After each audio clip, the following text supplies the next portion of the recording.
Hi, my name is Sarah Narwold, and I'm critiquing Robert's description piece today. First of all, I was immediately struck by the use of first person in this description. Will you be using first person throughout all of the rest of your story with characterization and dramatization? I wasn't sure because that's fine if you are, but I think if you don't really plan on using it again for the rest of your story, and the other sections that we do in the class, then you may want to think about using it a little bit less. You kind of need to think about whether your presence in this part is crucial to the story or not, whether having yourself, I, throughout the story is really needed for the audience to gain that trust. But like I said, obviously if you want to include first person, that's perfectly fine. I know people do, but as long as you include it, I think, throughout the rest of your story rather than just the description portion. In a paragraph in or so, you say Scott calls, and I just want to clarify if you mean like he calls on the phone or he yells out at you. Just be careful with the wording here. If he's yelling out at you, then I would say yelling out at you instead of calling, because when I think somebody's calling you, I think that they're calling you on the phone. I liked the line with the unfinished wood that you said, not a wood paneled floor, but squares of plywood. I like the clarification you give, and it made me feel like I was right there with you and Scott in the house, and I think that's really important, especially with the description, to really feel like the reader is there with you where you're at, so that was really good. At another point, you say that there's something distinct about the otherwise traditional architecture.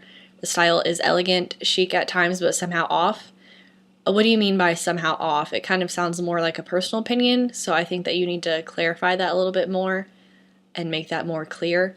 And you also mentioned a pony wall. I'll be honest, I had no idea what that was, so I had to look it up.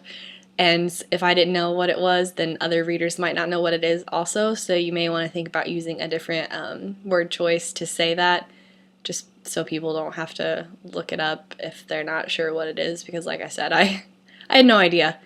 But after I read it, I understood, but you may want to try to use a different description to do that. And I had a question about italics. You have a line that says it like ends with collecting random things, and then that explains the things, littering shelves, closets. Why is things in italics? Then you do another line with memorabilia and more things meant to decorate after the construction. Again, I'm not sure why things is in italics. I don't know if it comes out later as something more important, but if it doesn't need to be in italics, then I wouldn't put it in italics. The last two sentences seem kind of out of place. I think you could have ended with the Goodwill. The things look like they should be going to Goodwill, since you're describing his house. Him not noticing the bird, I think, might be more of a characterization thing. That's just, his personality. But I think you could end with the Goodwill and still be good. Overall, good descriptive words throughout your description piece. I could really visualize the place, and like I said before, felt like I was there walking through the house with you.